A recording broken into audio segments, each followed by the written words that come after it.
Karen and Frank. It's a great pleasure to be here. I appreciate the invitation. I thought the students, just a couple minutes between us, the rest of you can tune out or whatever, I'm going to give you some advice.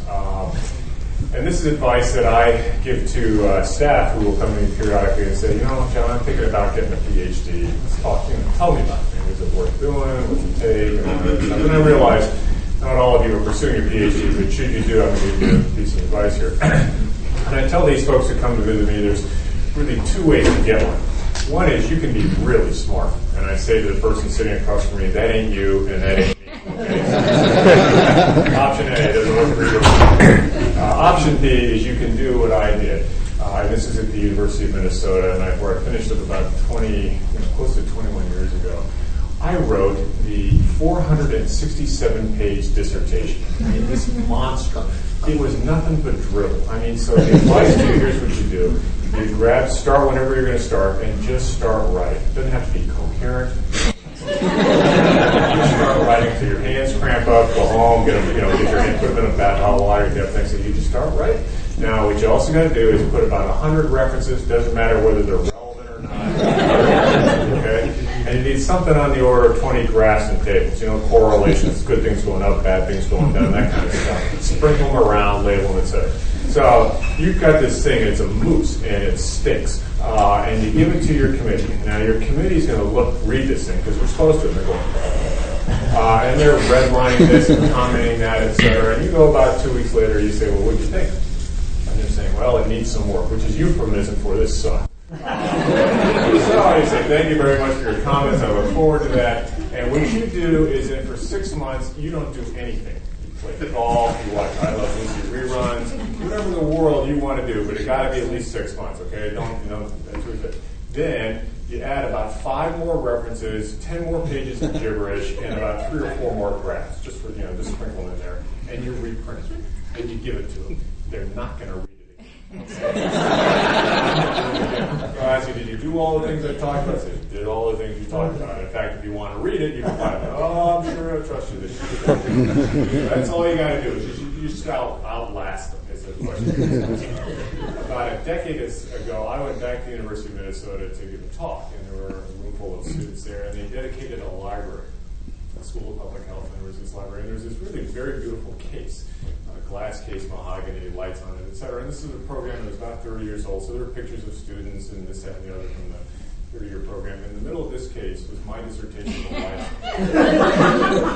And I said to my advisor, and it's the only dissertation there, I said, you got to be kidding me. What's this thing doing here? It's awful. She's like, no, it was awful. Still, at 467 pages, it's the longest dissertation. So unless you get all worried, you got to be scholarly, and awful, don't worry about it, man. If you make it 100 pages, then you're in trouble. So I just go for depth of it. So that's the piece of advice I pass on to all of you students on how to play this game. I'm going to spend some time here talking about this topic here, and both the overall national healthcare IT agenda, and then some specific stuff that's going on in the state of Massachusetts. I've had the fortune to be close to this topic for the last couple of years through the eHealth Initiative, the Markle Foundation, and some work at Chime, etc. I was chatting with Rich Carell, who you may not know is the head of Chime this week. It's hard for me to know where we'll really be next year and all this stuff. It is very clear that something is different here. President Bush has mentioned EHRs 10 times in various speeches. 10 times. No other president has done that once, let alone 10 times. I was at an event for Ted Kennedy, our senior senator from the state of Massachusetts, earlier this week, where it was a room full of 70 of the CEOs and other muckety-muck from the healthcare sector of the state of Massachusetts. Ted talked for about 15 minutes. A third of that was devoted to IT and the need to adopt and the health adoption, et cetera. Now, there's a lot of stuff you can talk about. You can talk about Medicaid. You can talk about stem cell research. There's a bunch of stuff going on in healthcare. In fact, he chose a third of his time to talk about IT. There's a very different order of conversation going on at the federal and the national level. I have never seen anything like this in my 20-plus years since graduate school. Now, whether or not it will really play through, because you've got a Medicare trust fund that's fundamentally insolvent or close to being there. You've got a phenomenal budget deficit, a huge Middle East distraction. So where it will fit in the legislative agenda is not clear. Nonetheless, this is different. And so I'm going to give you an overview, and it's very, the other thing you got to be aware of, it's very chaotic and very noisy, and moves very, very quickly. I spend Friday morning every week for an hour and a half talking to Janet Marcher-Broda, who's the CEO of the eHealth Initiative, about what's going on here. What's striking to me is every week what goes on. And some of those big things are little things, but it's very fluid at a level. So I'm going to spend some time giving you this sweeping panorama of things that are going on at the national level that I see or am aware of, and some things that obviously are part of every conversation. And then we'll see some things that Massachusetts is doing, and I think quite experimental, frankly. I don't know whether the things we're doing will thrive or survive 5 years from now, but nonetheless, they're kind of interesting. So the situation, and this is sort of how, if you were to talk to senatorial staffers or people like this is sort of the way they see the world. And it's not lost on any of you all, those of you who are students and those of you who practice this. There's a lot wrong with the healthcare system in this country. There's cost problems, there's quality problems, there's access. There's just a lot wrong. And particularly when you spend 14, 15% of the gross domestic product on its way to 17, perhaps even 20%. And the second sort of section there, I don't think there's a whole lot of debate anymore about whether IT, when thoughtfully applied, can lead to serious improvements. It's very clear you can reduce medication errors. It's very clear you can help manage utilization. It's very clear that you can sort of improve the ability to manage someone with a chronic disease. So people will fight about the numbers and this, that, and the others, but there isn't much fight about the evidence here. So despite the problems and despite the promise, nonetheless, the adoption levels are still quite low. And so if you look at small physician groups, 1-person, 2-person groups, EMR adoption is probably 5%. If you look at larger groups, 10 docs and above, it may be 20%. But nonetheless, even 20% is a low rate of adoption. When did we start seeing electronic medical records? 30 years ago. So in 30 years, we've gotten 20%, in one case 5%. This is not rocket speed that we're moving here.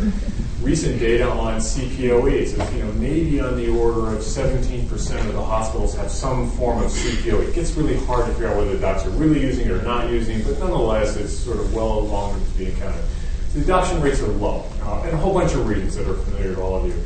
And in addition to that, there's very little connectivity, which is sort of this notion of interoperable EHRs.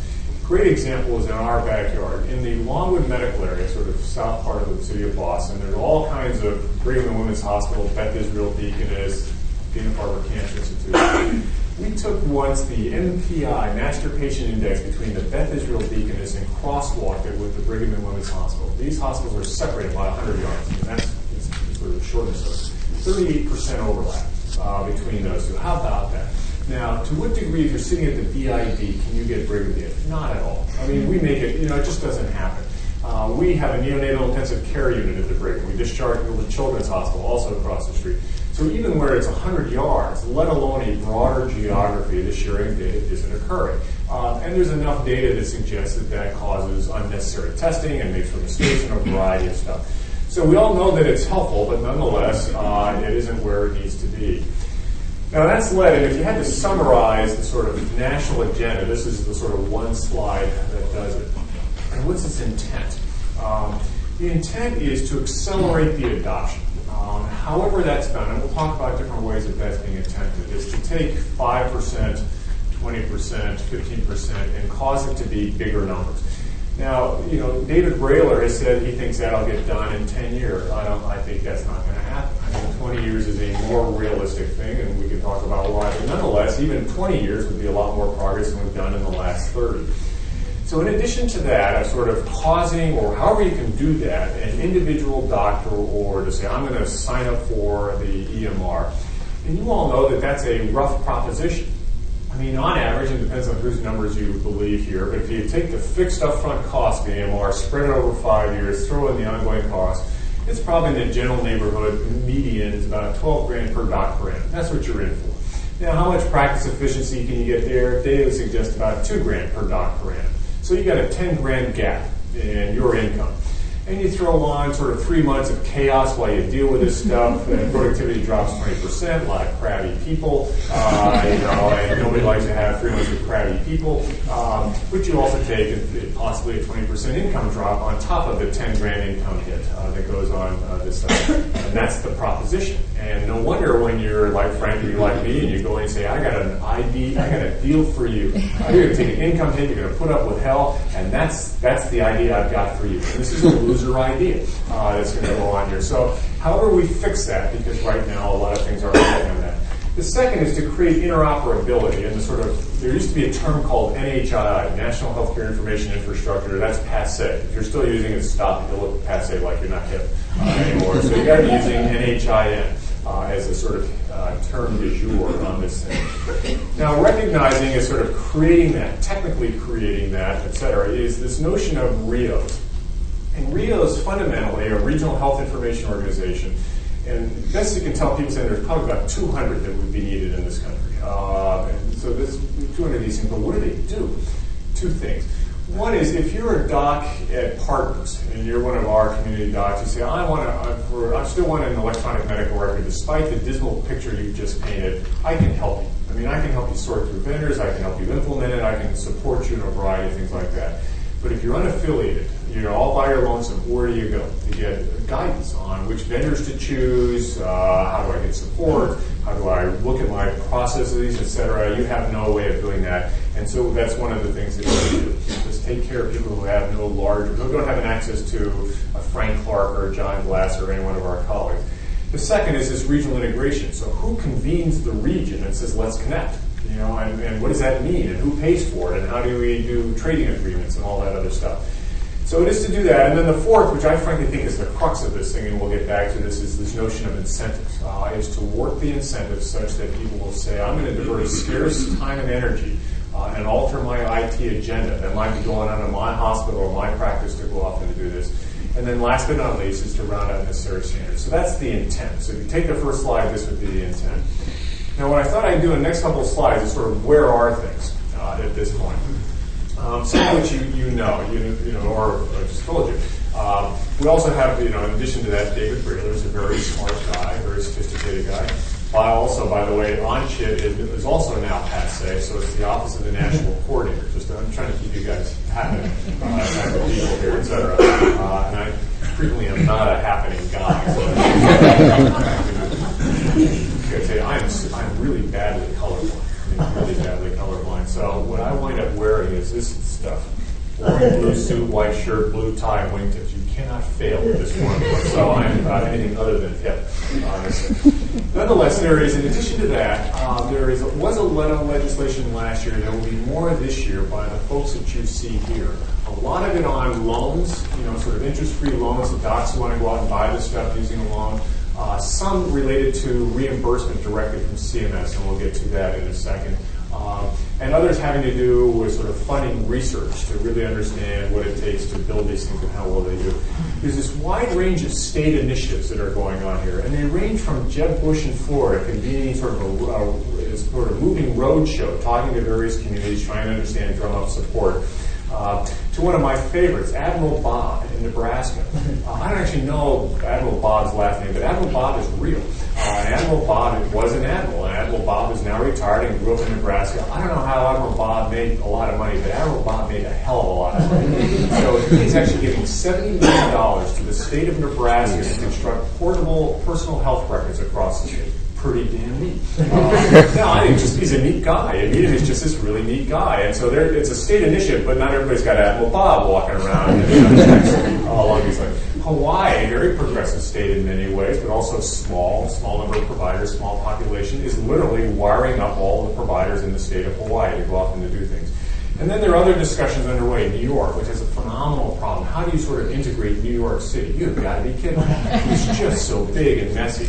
But nonetheless, there's real state action, sometimes led by governors, sometimes led by private individuals, but nonetheless states finding money. You'll hear a little bit more about Massachusetts coming up here.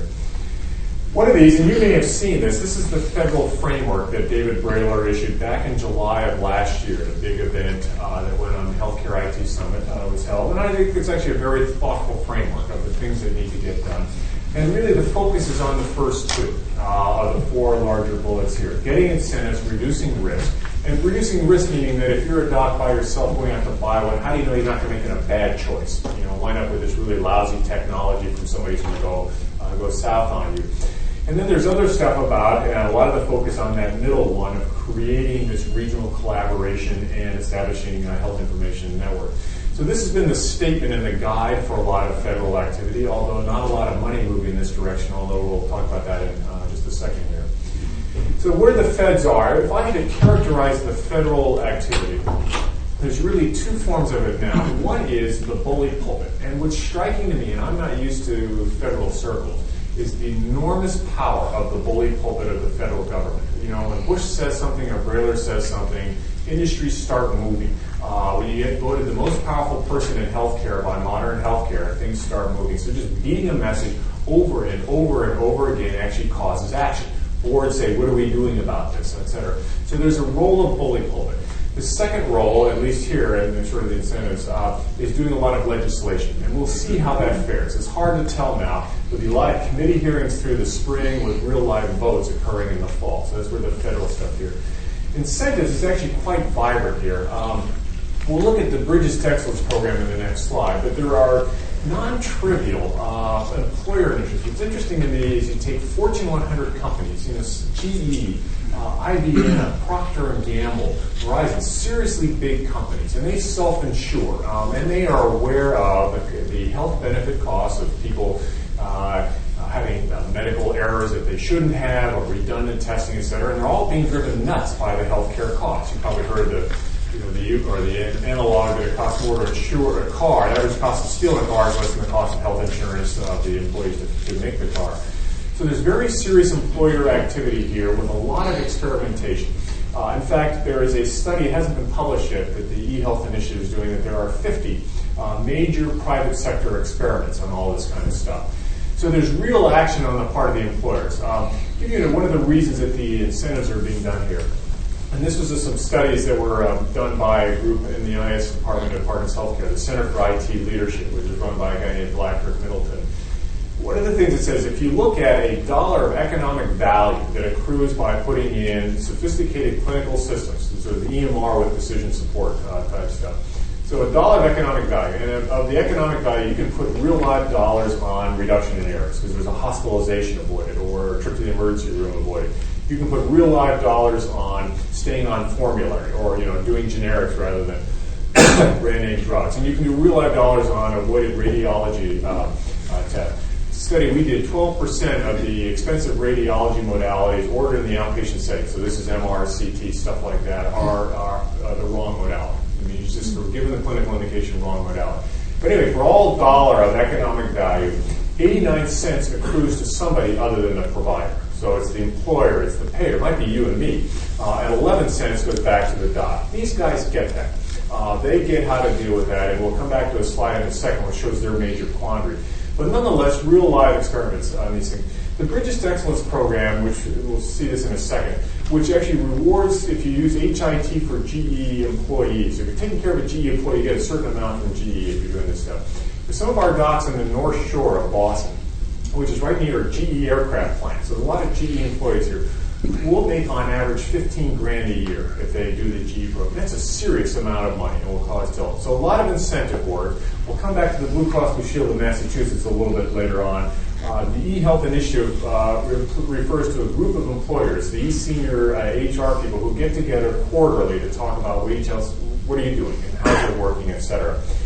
The other thing that came out was closer to this report was that if you gave 50 cents to $1 per member per month to the doctor for using an electronic health record, you'd have adoption that went through the roof. It's roughly 12 grand to 24 grand a year, depending on a panel size of about 2,000, or $10 per patient per year. And then part of it is, would you give $10 to your doctor if they would use an electronic record as a result? The numbers are coming out like this. This number represents about 1% of all the costs of ambulatory care. So people are zeroing in on numbers, real live numbers of what it would take. Then there's CMS. There is the first one in which you as a doctor can make incremental money if you coordinate diabetes care well across a number of providers. This is in demonstration. But the big gorilla is that last one right there.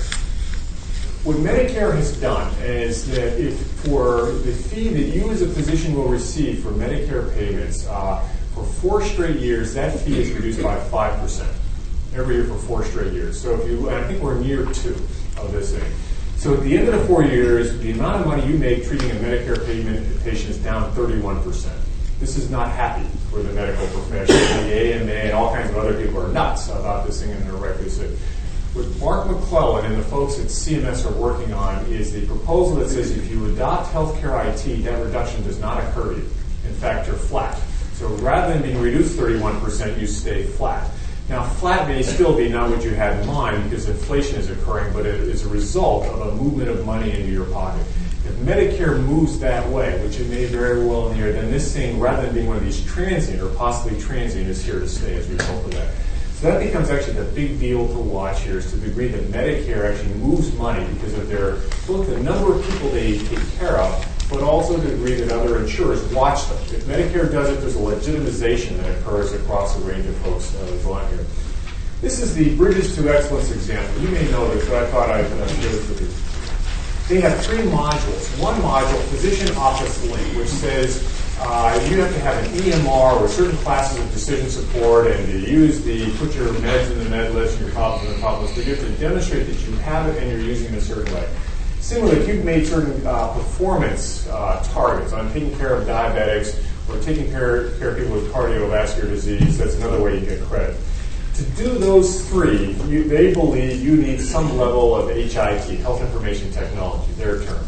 Patient registries. How many diabetics am I taking care of? When was the last time I saw Mrs. Smith? What's her hemoglobin A1C? Am I managing my panel of diabetics? Can I do e-prescribing and order tests? I do have an electronic health record, and the EBM is, am I using evidence-based medicine? So am I sort of taking good practice and putting in there? Now, there's a series of things that the NCQA, who does HEDIS, is now working on criteria by which would take, they both did these criteria and are now working on a second set of criteria. Point here is, if you do those, if you actually did a nice job under Bridges to Excellence, you would get for each patient 50 plus 80 plus $160 per patient per year. A little bit of math magic, so that's $300 per patient per year. Now, let's presume we go back to our math and says the average cost of an electronic medical record is $12,000 per year. How many patients does it take in order before you've covered your costs? Answer: 400, or roughly 20% of your panel goes on here. So this is real money, and in some cases it becomes a whole lot of money, but nonetheless, this is an example where if you do a good job of using IT and doing pay for perform, showing that you're actually improving care, you can wind up with real money in your pocket. This is being done in 9 communities at this point, and it's an example of the experimentation that is going on here. The other example, here's the sort of challenge for the payers. So, and I've had multiple discussions with senior people on payers, and they say, listen, John, a little disingenuous to pin this all on us, okay? And the 89 cents, we're a bunch of morons, and we're not with the program, etc. Here's our real challenge here. We could start writing checks, and if we start writing checks, $10,000, $15,000 per doctor, that's a lot of docs, that's a lot of money that's got to go on here. We need to make sure that it is well applied and thoughtfully used, because we have been in places before where the money was given, the computer was bought, but no improvement occurred, or was poorly implemented. How do we assure that it is well implemented and well used? I mean, how do we actually make sure that we get the gain that you tell us we're going to get, the 89 cents, so our care of our diabetics is better, or congestive heart failure is better? How do we assure all of that? The second thing that they have to worry about that is they say, well, geez, John, what's kind of interesting here, and actually you see this, is if you look at classic S-curve adoption type stuff.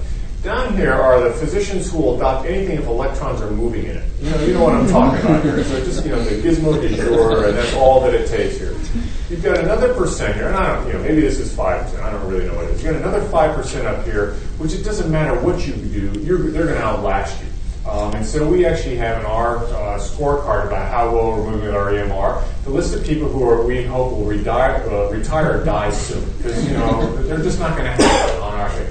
Now, it's the 90% in the middle of this question.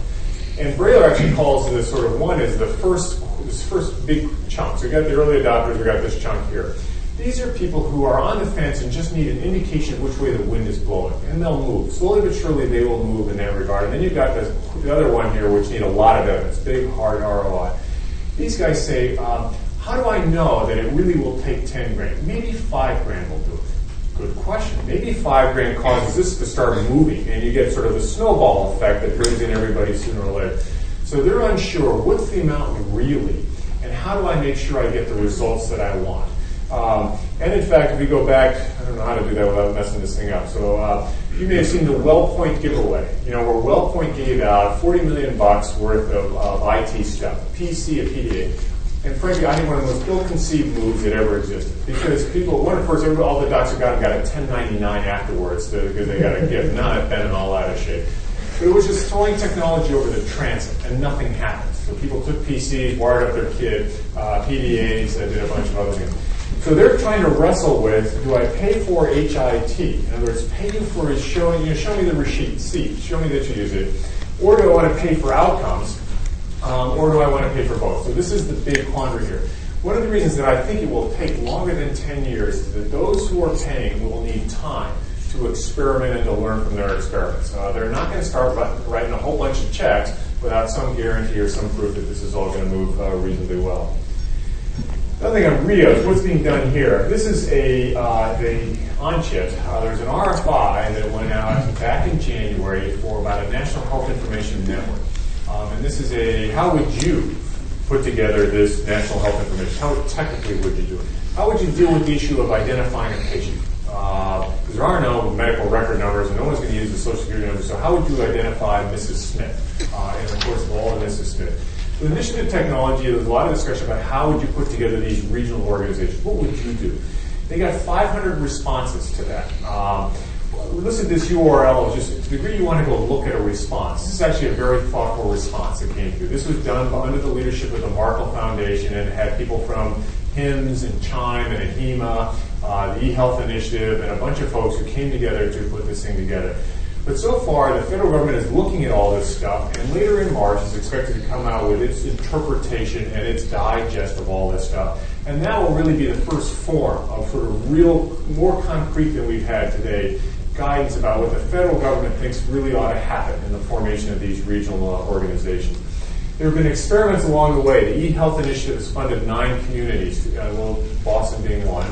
People often do some regional integration, and if you're going to start connecting things, you have to have some form of organization that's managing all of this stuff. We've done a survey in the eHealth Initiative. Another one is being done now, identifying communities that are well along in creating regional integration. Now, well along can be still pretty not very far along, but there are at least 80 to 100 that are going out there, all over the map. So you have, for example, the Spokane area of Washington. 13 hospitals that all use one Meditech, one instance of a Meditech. They all got together, chipped in their money, bought one Meditech system that's used by 13 different hospitals. Pretty darn neat. How replicable is it? Not at all across the range. You've got 3 hospitals in Michigan, Lower Michigan, Ohio, that they use one instance of CERN. So these are examples of people who, on one extreme, have one system across a whole bunch of places, and at others have much more loosely connected activity.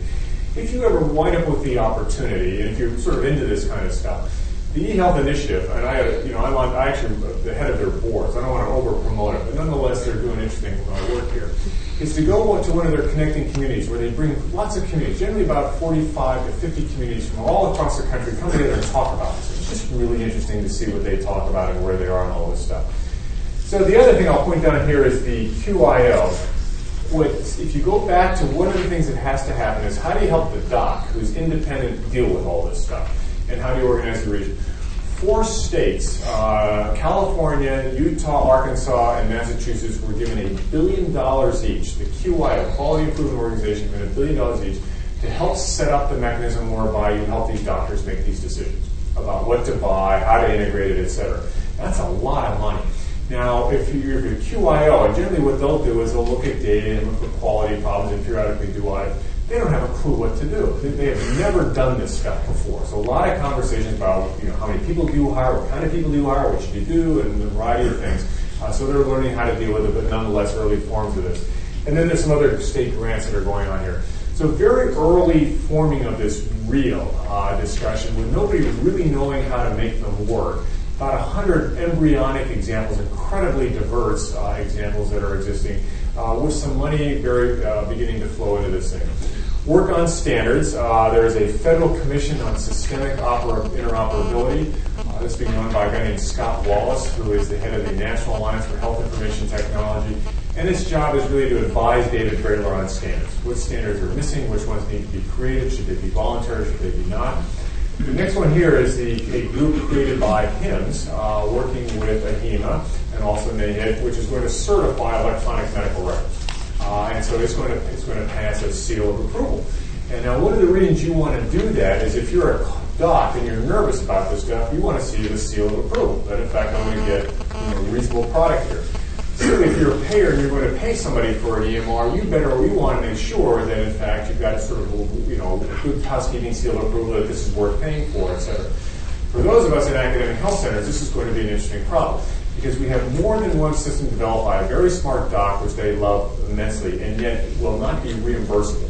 This is a problem that, we'll have to see how this thing plays here, but we're going to have to sunset some systems because they won't pass muster on this stuff. And then I'll come back to the Markle stuff in a little bit, but early standards. And one of the ways that standards here is how do you identify people across the region and how do you move data across the region. Here's some screenshots here, just to sort of break up the rhythm here. One of the things, again, if you're into this is out of the eHealth Initiative website. You can see the URL. This is a listing of the 80 to 100, and the reason there's sort of fuzziness on the number, there's disagreement about whether some of these are real or not. But here's a series out of California, and you may not be able to see it in the background, but a listing of various things going on in the state of California. So and you can drill down and learn a little bit about these, but this gives you an overview of some of these. This is perhaps the most well-known, the most well-developed, which is the Indianapolis network, which is now going throughout the state of Indiana. What's interesting to me is you chat with these folks, particularly Mark Obrecht, who's one of the neatest, brightest guys in this field. They're going to be financially self-sufficient by July. I said, geez, Mark, how do you do that? And essentially, they've got critical mass on lab tests. So if you're a Quest, LabCorp, the labs in a hospital, you pay a quarter to put your results on this network. And they've now got so many labs on it that the remaining of labs don't want to be left out of this thing. Because now the doc's going to go to this portal to get the lab results, and if you ain't on that, guess what? They're not going to get the lab business going on here. So by charging a quarter per transaction, he's actually going to pay for this thing. So getting self-sufficiency is a pretty useful idea. Here's another one, Rhode Island, which is trying to wire e-prescribing infrastructure across the state of Rhode Island, connecting all the pharmacies, all the PBMs, and all of the providers. That's going on here. And data on this. This is Tennessee. There's two in Tennessee, kind of sign of the times, rival undertakings. One by TennCare, their Medicaid program. This one being led by, actually this may be the TennCare one, the other one being led by the Vanderbilt folks going on here. So these are examples of networks going on here. So that's the sort of quick tour. I'm going to give you a couple minutes on Massachusetts. Again, there's energy level which is different, which is really different that's going on here. There's likely to be legislation, although unclear how much of it will pass and in what form. There is even one of the things that was striking to me in talking to these people at this Connecting Community session is a question to them all: is if the federal government did move no money this way, what would you do? So there's no prospect for CMS reimbursement or anything else like that. Would you stop doing what you're doing? And almost universally, the answer was no. And you have, for example, Walmart in Arkansas. Now, Walmart, as you might imagine, is a big deal in Arkansas and has a lot of clout in the state of